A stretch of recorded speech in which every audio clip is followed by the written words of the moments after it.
everybody. We are officially just under 2 weeks out to making our pro debuts at the Legion Sports Fest out in Reno. We leave a week from Tuesday and just very excited.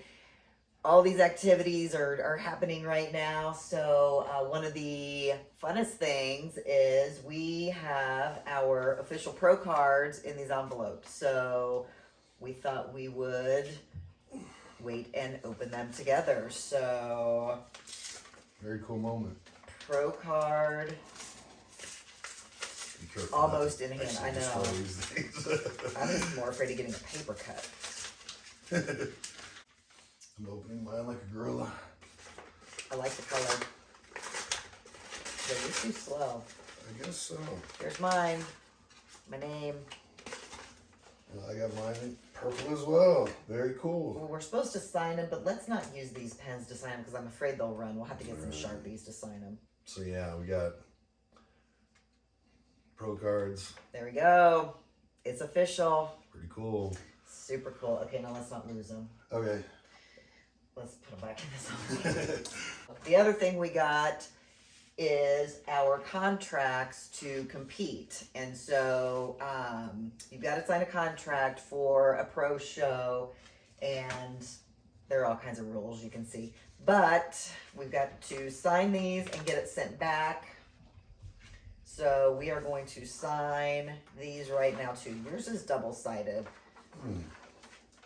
I had them printed at UPS. Efficient of them. Thank you, ma'am. Okay. Alright. What's today's date? There you go. It is. Alright. Contract signed. Cards in hand. We'll get these sent off to the IFBB Pro office. That officially makes it official. And we are officially official. Alright. Alright. Now that that's done. Speaking of competing, the subject of our discussion tonight is things to think about when you're considering competing, which can be numerous, especially for beginning competitors. I mean, more than you can realize. I mean, and it can get overwhelming too because there's so much information out there too. Yeah, we get asked a ton of stuff, you know, from entry-level competitors, you know, just in people in the gym that are curious about the sport. So we thought we'd provide a video that kind of tries to answer all of those questions in one spot. There's a lot of bodybuilding videos out there, a lot of training videos out there. People talk about, you know, show themselves on, you know, getting ready to compete, but there's not a lot of stuff out there for beginning level bodybuilders about the process itself. So we hope to provide some information in that way tonight. So we typically go live on Tuesday nights on Instagram if you follow us over there. And I always joke with Meredith because she makes bulleted lists, nicely organized lists of all the subjects we plan on discussing each evening. So she's done that tonight, thankfully, because I'm not as great at her as organizing. So she keeps our thoughts organized. So she's going to be referring to that bulleted list tonight while we go over, I don't know, the half dozen or 10 or so most important things that we think beginning level bodybuilders need to consider when they're thinking about first competing. Yeah, I think we came up with 5 or 6 things to think about. We could probably do a part 2 and come up with more, but this is just kind of the, you know, okay, I'm thinking about it. Here are things that you need to keep in mind. So, sure. Let's start with the first one. Yeah. So the first one is, what division do you want to compete in? And you want to talk about the men's divisions first, or you want me to talk about the women's divisions first? Well, you know, first of all, we can say, you know, this wasn't even a matter of choice, like, until, I don't know, 5 or 6 years ago, they opened up the sport a little bit. It used to just be, you know, there was men's bodybuilding and there was women's bodybuilding. And then I think it was 2016, is that right, that they introduced men's physique, classic physique, women's physique, and women's figure, as well as bikini maybe. Those are the new divisions, Yeah. But originally it was just men's bodybuilding and women's bodybuilding, right? Isn't that right? In the very beginning, yeah. I'm not sure what year they opened up. Yeah, it's been in the last 10 years, but up until 10 years ago, there was only one division for men bodybuilding, and that was broken up into classes according to weight group, of course. And there was one division for women, which was women's bodybuilding. But you know, as recently as 10 years ago, they opened up the sport a little bit, kind of make it more accessible to entry-level competitors.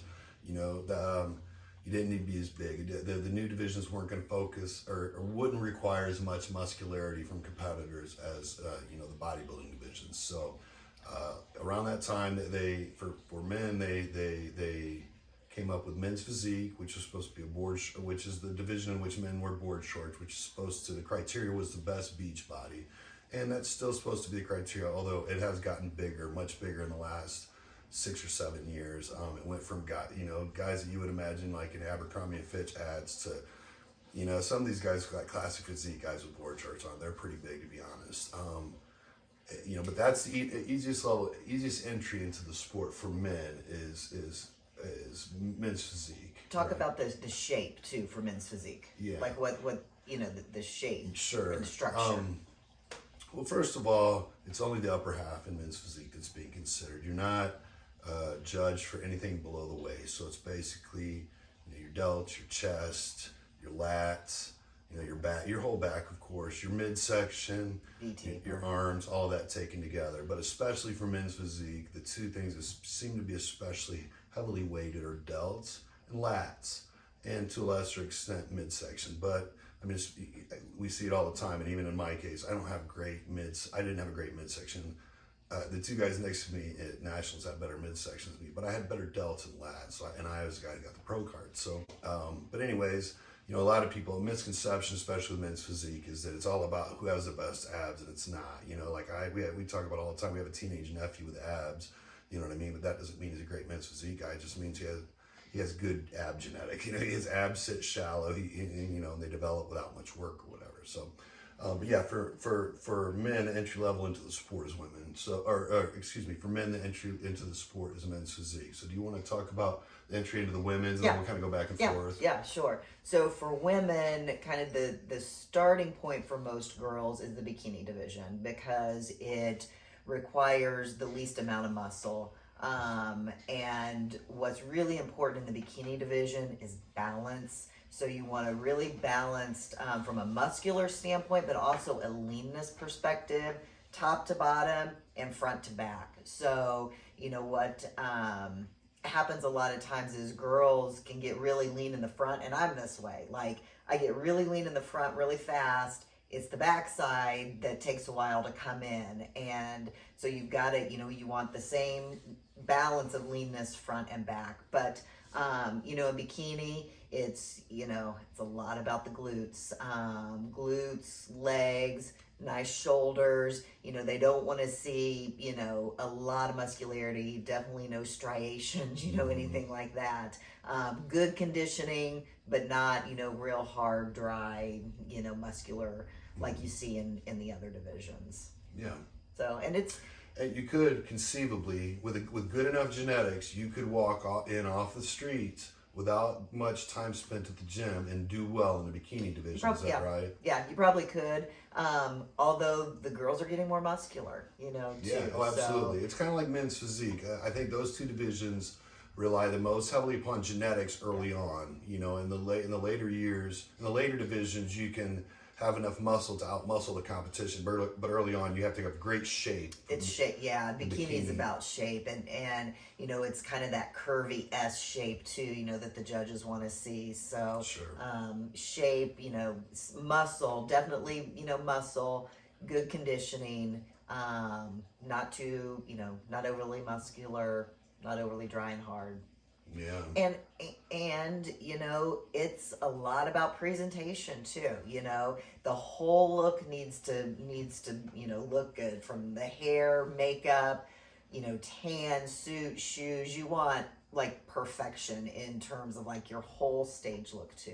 And again, like with men's physique, I think, you know, it matters more. Stage presence matters more. Like I always tell my guys, act like you're at Abercrombie & Fitch catalog. Yes. You know, go out there and smile. You know, that's less required when you're bigger, right? Well, and I think it's, you know, when you're men's physique or bikini, you basically have two poses. You have a front pose and a back pose, that's it. So it, you know, and it's not that your presentation needs to be overdone, because I think that annoys the judges too, but it just makes it so much more important that you nail those two poses, because that's all you have. Well, and that you be charismatic in other ways, maybe. Like with bikini girls, it's value to be sassy. Yeah, right? it's showing That's your the issue. personality. Yeah, have a little sass, have a little sex appeal. Just whatever your personality is, show that on set. Confidence, be confident. Same. That's what's going to set you apart. If you walk out there timid, you gotta be confident. Always tell our guys to, man, smile. I own this. A confident, comfortable person has no problem with smiling. You may be uncomfortable, you may be tired, you may be hungry, you may be hot under the lights, you may be, sweaty and stinky from the tanning spray, but you have to act like you would rather be nowhere else in the world than on that stage at that moment. Yes. Smile, put on your best aura, present yourself in the best way. That stage presence, and that is factored into score, right? It matters. It matters. All right, what's the next category? Let's talk, I think there are 4 or 5 women's divisions and only 3 men's. So we can cover another women's division. You want to talk about wellness or figure? Let's talk about wellness. So wellness is the newest division for women, and it is, I talked about balance for bikini. Wellness is the only division where you don't want that balance. What you want is a more developed lower half, glutes, quads, hamstrings, and not as developed upper half. So you can kind of think of it as, again, bigger, more developed lower half. I would say upper, like I've heard judges say bikini, type muscularity on the upper half. I've heard them say figure. So, kind of in between bikini and figure for the upper half. Mm-hmm. When I say developed lower half, that does not mean not lean. It's not a full figure. I think a lot of people, when they came out with wellness, they thought, a full figure division, and that is not the case. These girls are lean. They are just muscular. I mean, take a look at some of these wellness girls. It is unbelievable. Well, it's the definition of, we talk about some people have underdeveloped legs and we say they're top heavy, or if they have underdeveloped upper halves, we say they're bottom heavy. And wellness girls are bottom heavy, but kind of in a different way. Not in a way that their top halves are underdeveloped, but their top halves are well developed, but their bottom halves are extremely well developed. Like sometimes they look like centaurs or something. They have their legs and their glutes look like horses or something. Like they're well developed, and they're conditioned. So the conditioning little bit leaner than bikini, but not quite as lean as figure in women's physique. But you do have to come in lean. It's not. You got to come in lean still. But shape is equally important. Shape is important, yes, right? Yes. And posing too, because the way you pose, and I have girls that cross over, they do bikini and wellness in the same show, which I really encourage you to do, because otherwise, how do you know? It's good to get feedback if you're thinking, oh, I'm, bikini, maybe I'm wellness, or maybe I'm bikini and figure. Do crossover, but the posing matters too, because the way you pose in bikini, your back pose is going to be different than in wellness, because you really want to accentuate that lower half. So posing well in all divisions, but again, just knowing how to pose for your division is critical. Yeah, and maybe that's a good transition into men's classic physiques. And it's a newer division as well. It was introduced in the last half dozen years or so. And classic physique is actually the division in which I'll be competing here in a couple weeks. I started off as a men's physique competitor originally. I got my pro card in men's physique. In the last couple years, I've been working towards growing my bottom half so I could be competitive at the pro level in classic physique. So I'll be competing in classic physique, like I said, at Legion Sports Fest. And what classic physique is kind of a callback to the 70s and 80s era shapes of bodybuilders, like classic physiques, the golden era of bodybuilding. Arnold, Tom Platz, Frank Zane, that era of guys. Less emphasis on muscularity, so much so that and this is another thing we hadn't talked about, but how the divisions are actually organized. And men's physique is organized according to height. Yeah. And within those height groups, there are no weight classes. So that's kind of crazy. Like you could be a 6'2" guy going against another 6'2" guy. One guy's 260 and one guy's 180, in the same division. Yeah. So it just goes according to height. That's the entry into the sport, men's physique. Now, classic physique, there are weight classes according to height. Like, for example, me at 6'2", I think mine is 240. And I'm hovering right around, 225 right now. So I'm well below my weight class, but you can't be over that weight class, otherwise I don't think you qualify, right? No. So you got to remain within your weight class. Open or regular bodybuilding, they have different weight classes: super heavyweight, light heavyweight, bantamweight, middleweight, based upon where you weigh in at. And then you go against, again, it doesn't matter the height, it matters your weight. If you're 5'5", 275. You can go against a guy who's 6'3", 275. Yeah. You know, so. But yeah, Classic Physique is organized. It's organized that way with weight limits to kind of place an emphasis on shape, maximizing the placement of the muscle you have, and not just heavily handed growing muscle everywhere, just to be the most muscular person on stage. Yeah. I mean, because that's open bodybuilding. right? That's open bodybuilding, is to be the most muscular person on stage. There's way more emphasis, like Meredith was talking about balance with bikini competitors. In Classic Physique, there's way more emphasis on balance top to bottom, so upper and lower half, side to side, as well as front to back. So front side thickness and back side thickness when looking at them from the side. And then too, there's an emphasis on posing and fluidity and, you know, the aesthetics and the balance and the symmetry of the physique and your ability to express that through your poses, and especially according to, you know, music, or, you know, along with music. Just like, you know, the classic era bodybuilders that we talked about. Let me talk about figure. Yeah. So the next category, and I'm kind of going up, we're both kind of going up by muscularity. So the next category is figure. That's what I compete in. And figure is a little, well, it's more muscle than bikini and wellness. And kind of like Classic Physique, it's shape, you know, it's that V taper. So you want, you know, nice, big, wide shoulders, nice lats, small waist, and then a nice quad sweep too. So it's that, you know, it's that X shape, or, you know, the V taper that they talk about, that you want. Leanness, you know, conditioning is definitely, you know, you want to come in leaner, more conditioned than you do in the other two classes. Not as much as the next division that we'll talk about, which is women's physique. You don't want to see striations in figure, even though, you know, I mean, those girls, you know, when you look at the pictures, those girls, they're lean. They're lean. So, but you do want separation in your quads. You want really nice, good separation in your quads, nice big lats, nice round shoulders. And again, that V taper is what they're looking for. So what about women's physique? So women's physique is, you know, again, going up in muscularity. It's the next one after figure. I crossed over and did women's physique locally. I actually won the state title in women's physique. I competed at every national show in women's physique. Ultimately got my pro card in figure. Women's physique, you want more muscularity, and these women's physique girls are big. You know, especially at the national level, pro level, you know, they've got a lot of muscle on them. Leanness, you know, striations, you know, you've got to have your separated quads. My feedback every year in women's physique was add more muscle, add more muscle. I mean, I think and that's a good transition. I think an open class of men's and women's bodybuilding, those are the biggest divisions. Just muscularity. Whoever has the most muscle, shape or size, or shape, symmetry, balance. I don't think those. If the guys are equal and girls in terms of size, then they'll, I think, go to those criteria. But we've seen it before, like that case of that girl who won like 6 pro cards in Orlando that year. She was just the biggest girl on stage. Her body wasn't the most pretty to look at, but she was huge, and she was undeniable because she was just the biggest in those classes, the bodybuilding and physique classes, right? Yeah. And also, you know, I'll mention too, you know, especially girls that are trying to think about classes, you know, femininity still plays a part in this. You know, judges want women to look like women. You know, they want, you know, just your look to be feminine. It makes a difference, especially, you know, even in women's physique. You know, they still want a feminine look. Yeah. It's strange. The IFBB want their athletes in each division to look a certain way. Yeah. There's a standard they want upheld.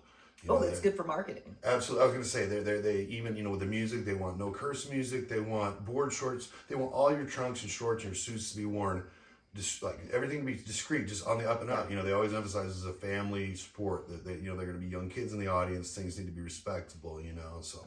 Yeah, so I think that about covers the divisions. So what other things might people want to consider when they're thinking about competing? So another thing to think about is, what show do you want to do? You know, do you want it to be where you live locally? Do you want it to be out of state? You know, I think for our experience, because we have, you know, we've done local shows, we have traveled by car to shows, and we've traveled by plane to shows. I will say for a very first show, I would not want to get on a plane. No. I mean, and even planning this trip to Reno is hard because we're flying out there and we're going to be there. We get there Tuesday and we don't compete until Friday. So there's a lot of logistics, especially around food, that we've got to think about. And like all the water that we're going to need to drink, you know. So I would recommend first-time competitors competing locally, at least in state, somewhere where you can drive easily, because it's just going to make things less stressful. And stress makes you hold water, and so you want as less stress as possible. Yeah, and I mean, it might seem like common sense that somebody, or just intuitive that people would compete at the closest show possible, but it's not always the case. I mean, it makes sense to compete at a local show because it's nice to have family and friends there in the crowd. It makes a big difference to have support out there, to hear encouragement when your name is called out on stage. Yeah. Conversely, you know, there are some people who don't want that, who don't want to walk out on stage, especially for the first time, in a suit and next to nothing in front of, you know, their friends and family, and people who might know them and they might see them at work on Mondays. So those people we've seen in the past, you know, have chosen shows far away for one reason or another. And that's fine, you know, for anonymity's sake or whatever. And that's cool. They might travel to an adjacent state or even, you know, a couple hundred miles away and then return, you know. But how might people go in determining, locating where exactly shows are that they would want to participate in? Yeah, so one of the best ways is to go to mpcnewsonline.com or follow them on Instagram. The website has past shows, so you can go and you can look, you can see, you know, where they're held and what the date is. The other thing I like about going to that website is you can go to a show and see what the competitors look like. You know, we did that before Legions. We looked at other shows to see who's showing up. What do the competitors look like? Do I look like them? You know, am I gonna, you know, and it's okay to go and, you know, not place well at a show as long as, you know, you're bringing your best. That's fine. But it just gives you an idea of how many competitors and what the competition likes, because some shows are just, you know, they're more competitive than others. That's just the reality. Like in Indiana, you know, historically, the state show has been the most competitive because you're going after the state title, so that's what everybody wants. So it brings out the, you know, the best competitors. So, you know, those are things to think about. Yeah, well, I think that I think is a good transition into cost. Yes, Do you have the money that it takes to compete? Yeah, because it gets costly. Yes, especially for girls. I mean, all across the sport, right? Let's think of some of the costs. Yeah. Well, you've got entry fees. To start off with, there's coaching. Coaching fees. You know, you got to pay to, you know, or most people pay to go to the gym. Some people pay for trainers in the gym. There are supplements. There's the food, you know, that you have to buy, which, you know, I guess you're going to eat anyway. But there are... And the costs accompanying competing, right? Registration, tanning, hair, jewelry. Suits. I mean, girls' suits can be upward of $1,200, you know, or more. Yes. Women have it much worse than men. Men hair and makeup. Men will pay no more than $100 for a pair of trunks. Women will pay upwards of $1,000 or more for nice. Nice and you don't have to do that too. You know, I mean, there are ways to, you know, lessen some of those expenses. Yeah, they're not all $1,000. No, you can rent suits. You could borrow a suit. You could, you know, I guess you could make your own if you wanted to. I don't know that I would recommend that, but there are ways, you know, that you don't have to buy a $1,200 suit. And the judges, again, it goes back to, you know, look and presentation. Like, you want it to look nice, but the judges aren't going to say, you know, that girl doesn't have as many rhinestones on her suit, so she's getting placed down. That would never happen. Yeah, we usually say, and even our men's physique guys, when they ask, like, do trunks really matter? I like to say, well, don't draw attention to yourself. Don't make yourself stand out in a negative way. But at the end of the day, the best physique generally wins, regardless of trunks. Yes. So just pick a pair that you like that don't draw negative attention, and you'll be fine. Yeah, I've heard Sandy Williamson, who is one of the head judges, say, if we remember your suit, it's not a good thing. Yeah. So just, like you said, don't try to draw attention to yourself. Same, you know, girls with like nails, you know, don't try to draw attention to your nails. Even just a French manicure, a solid color is fine. You know, tanning, tanning is an expense. We recommend to our clients always use the show tan, the host tan. Each show will have a tanning company come in, and the thing about using it is, number one, tanning yourself, you got to buy this stuff. It's expensive. It is not easy, and it's, well, at least when we did George's his very first show, I was a nervous wreck. Under the request of my coach, Yes. who insisted that I apply this stuff ourselves, we ended up paying 2/3 as much applying the stuff, and all of us looked awful compared to the people who just got the show tan. The thing is, if you get the show tan, then you look uniform with everybody else on stage. Otherwise, you stand out. People are like, oh, that. Even if everybody else is orange, you want to look orange too. Right. That's the thing. Right. Because the tan, Pro Tan is a different color than Liquid Sun Rays, than, whatever the other ones are. So just if you're going to spend money somewhere, do the show tan. It is worth it. And that's something related to, like, where do you want to do your show? I think the costs are going to increase in direct relation to how far you're going to be away from your house. I mean, and at the national level, it costs 2 or 3 times as much as it does at the local level. And I'm guessing at the pro level, it's going to cost 2 or 3 times as much. But at least the pro level, you get rewarded if you do well. So that's something to take into consideration too. If you're having to fly and book hotels and rent cars and and Instacart food and stuff like that, and eat from restaurants, I mean, it's going to be more costly than if you able to wake up in your own bed and compete, within 50 miles of your house. So pack all your food and take it with you in a cooler. Yeah. So the other thing is you're going to need an NPC card. So to compete, everyone needs to be a member of the NPC. I think this year it was like $135, but everybody needs one. It's only good for the calendar year. So, if you buy it today, it's good through the end of 2022. It doesn't, roll over. So if you're competing in August and you wait till August to buy your NPC card, it doesn't carry over to the next year. It stops December 31st. So yeah. Well, and I think a good transition in our next topic is we talked about one of the expenses is coaching. And I mean, it's easy to just mention it in passing and overlook the importance of it. It's difficult to overstate the importance of having a coach, man, especially early on. And that's a question you got to ask yourself is what do I look for in a coach? Where do I find a coach, And I'm going to kick it off with, I did well, I think, initially because I ended up with a local coach who could give me special attention, you know what I mean? Could see me in person, could give me advice based on seeing me on in person. Yeah. I see some of these entry-level bodybuilders that have top-level coaches, and are paying some of these guys $500 plus, and I'm thinking to myself, what kind of attention can they possibly be getting from those guys? I mean, I even talked to other pro bodybuilders and have heard other pro bodybuilders talk about how they would be coached by top pro-level coaches, and they would leave them because they felt like they were low men on the totem pole and weren't getting enough attention. I mean, likewise, same thing kind of happened with me. I went from a local level coach to I worked with Jordan Peters in the UK and then Matt Jansen. While I got good instruction from those guys, I just felt like it wasn't the same as if, someone as I would get from someone local who I could interact with on a regular basis, and who wasn't coaching Olympians. Obviously, if the coach is coaching Olympians, that's going to be the most important people to them. So that's something to consider is like, how busy is your coach? How many clients do they have? At what level are they coaching? Are they going to want to help you register for shows? Are they going to help you pick out classes? Are they going to want to help you with posing and form on your technique? Or are they just going to send you a diet plan and a nutrition plan?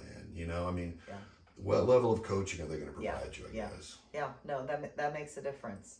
And, I think it's, especially for people who, and I'll use myself as an example. I've trained literally what feels like my entire life. I've been in a gym, since 6th grade.